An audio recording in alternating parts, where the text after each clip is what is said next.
As a business owner, I create videos for businesses, but I also create videos for myself. And I've been writing down just different things over the last year where somebody will ask me a question. If other people have that same question, I wanted to be able to throw it out there as an answer. If you do have a question about anything I'm going to bring up, feel free to ask it in the comments, or if you're a shy bear, you can direct message me and I'll get back to you as soon as possible. A question I just got recently was, when should I post my video? Not everything I'm going to say will apply to your video, but this is a personal philosophy of mine. The goal of a video, anytime that I create it, if I'm giving guidance on what you should do with the video, I'd say post it as soon as possible. You can always recycle the content. You can always share it again. You can always take that same video and re-edit it. You can always boost it again on different platforms. Most of the videos that I create is sort of evergreen. It showcases an event, it showcases a business, and if we're following my philosophies on this, I want to get it out as soon as possible so that the potential for eyeballs is at its maximum. I have videos that, I'll put a screen grab up right now. I have videos that I posted in February of 2023, so almost coming up on a year ago. And for 200 plus days, it was flatlined. And then that video took off. 200 something plus days later, all of a sudden the traction started on that video. So if you're sitting there saying, well, I want to wait for the right moment. The right moment was a year ago, because you don't know when it's going to take off. You can do things to control it. You can sponsor a post, you can boost a post depending on the platform that you're on. But I don't see any benefit to waiting.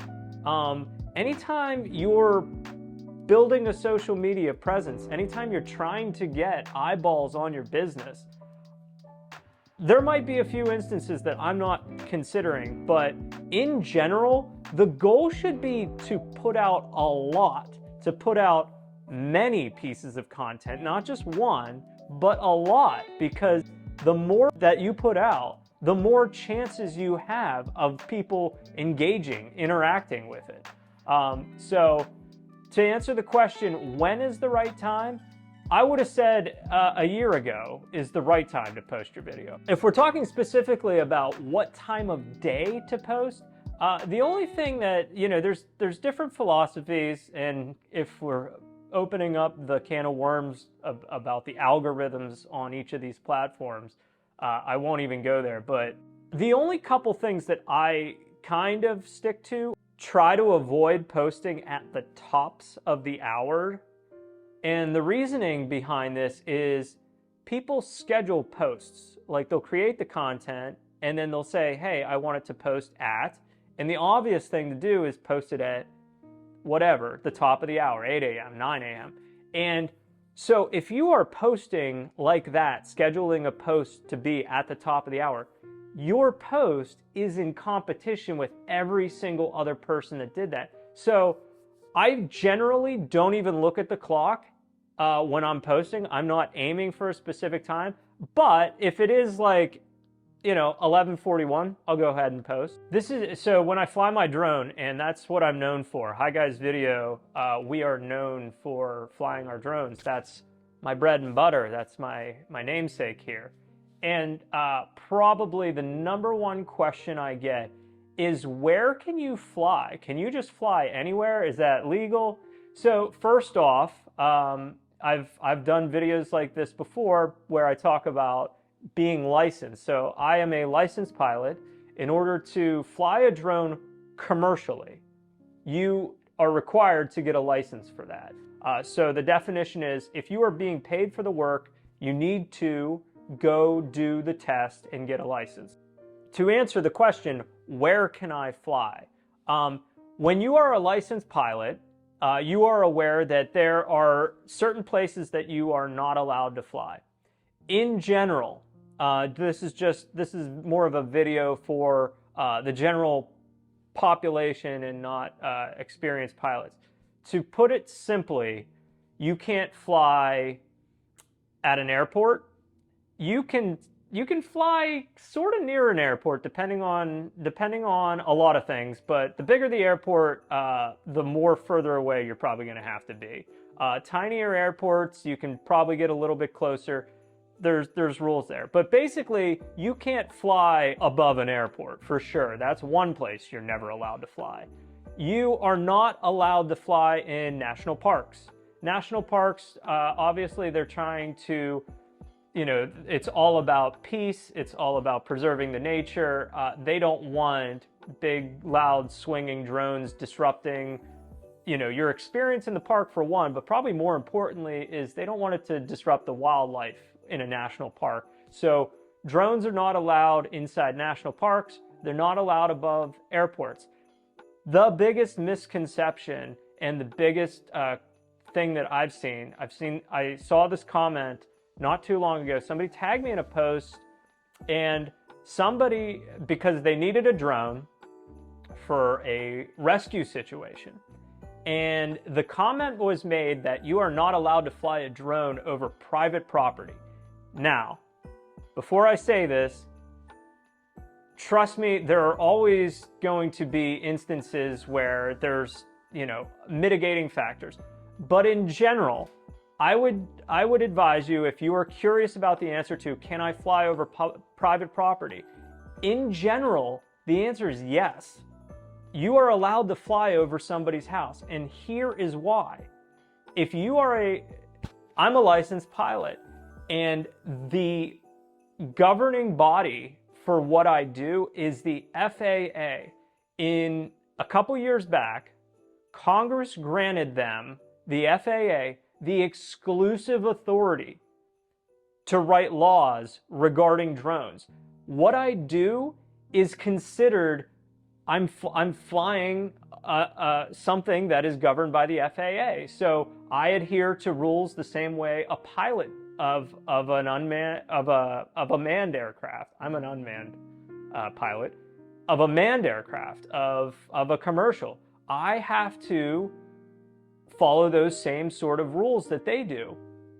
So when we talk about private property, if you own private property and you look up and you see a drone and you think, oh, that's illegal, they're breaking the law, they're trespassing, they are under FAA laws. And so they are using the law of flying within airspace that they're allowed to fly. Would you shoot down a helicopter if it was above your house? Would you take a shot at a commercial airliner that is flying above you? Obviously not. So there will be certain instances, of course, that I can't see in my head that somebody's dreaming up that won't apply to what I'm saying. But in general, if you have this perception that people can't fly drones above private property, that's, in a lot of instances, that's a falsehood. So, do with that information as you will. You can launch your drone from a parking lot or, something like a sidewalk, a road. If it's public property and you launch your drone there, then you fly above someone's private property, you're on the right side of the law as of November 2023. In most instances, of course, there's going to be those 1% outlier situations that I can't think of in my head right now. But in general, if you see a drone above your house, don't just shoot it down. What's my cost per hour? So after a year in business and sort of taking this time I put together a pricing list that I will attach to this video if anybody is interested in general of what my cost is.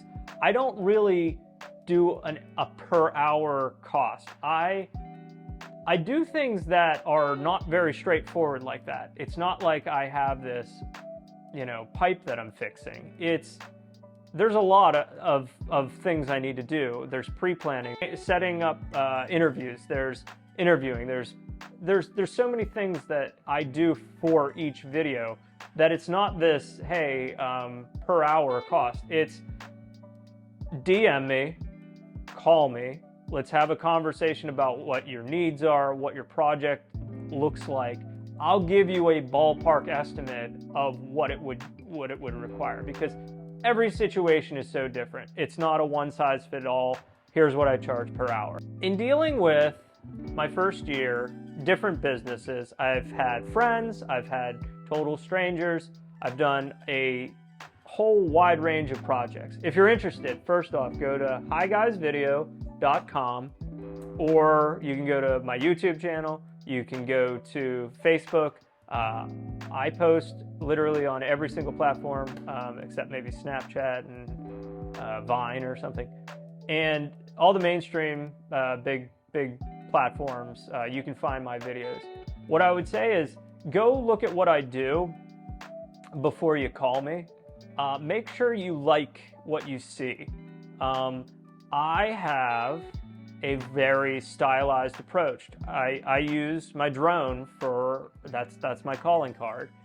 So I do big sweeping cinematic things, and I also have kind of a very entertaining editing style. My goal isn't to be straightforward, predictable, and boring with my editing. I want to have it be engaging. I want it to be exciting. I want it to stand out. I don't want to blend in with what I want to do. So if you see the videos on highguysvideo.com and you think that's your style, feel free to reach out to me and let's have a conversation. But if you're somebody that has a fully formed idea in your head of what video you need, and you're drawing on examples of other people in this market or examples that are a decade old that you've seen done before, I'm probably not the person you want to be calling. I'm somebody that you pass off the creative part of the process to.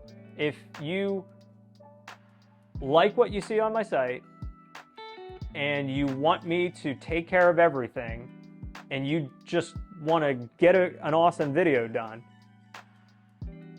that's what I'm here for. But if you really, really want control of how everything turns out and you have a very specific vision in your head, I'm probably not best suited for your project. I'm gonna get into now the philosophy side of what I do. If you think back even 10 years ago, Instagram was just pictures. And Facebook, like when people were posting 10 years ago, this is a revolution that's happened within the last decade. The ability to all day long see video on your phone, that's a very recent revolution. That's not something that was there 10 years ago. It's now very portable.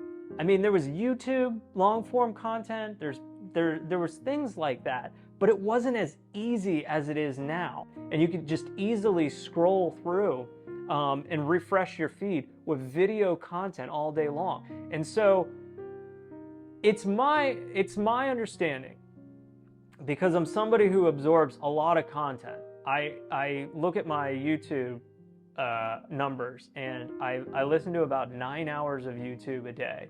And it's not water skiing squirrels, it's self-improvement, it's how to run a business, it's philosophies about social media. And so the last words that I would leave you with, that I subscribe to, is the done is better than perfect. Time is our most precious resource as business owners, as just people that live lives.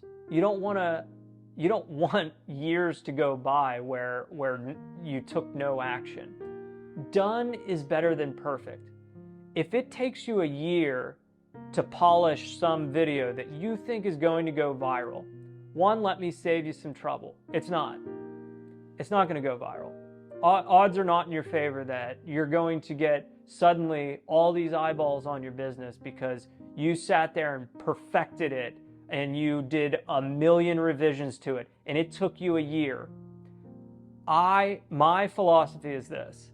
I would rather have 30 pieces of content that were B minuses, because the chance of me getting viewership, getting people to see something is so much higher than you with your one video.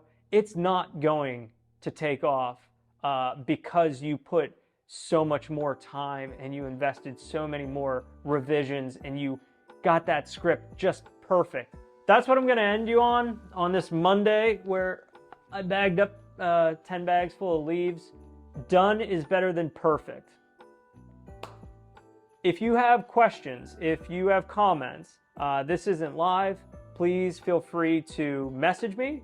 Please feel free to add it. And if I get a few comments that people are asking me questions, I'll address it in another video.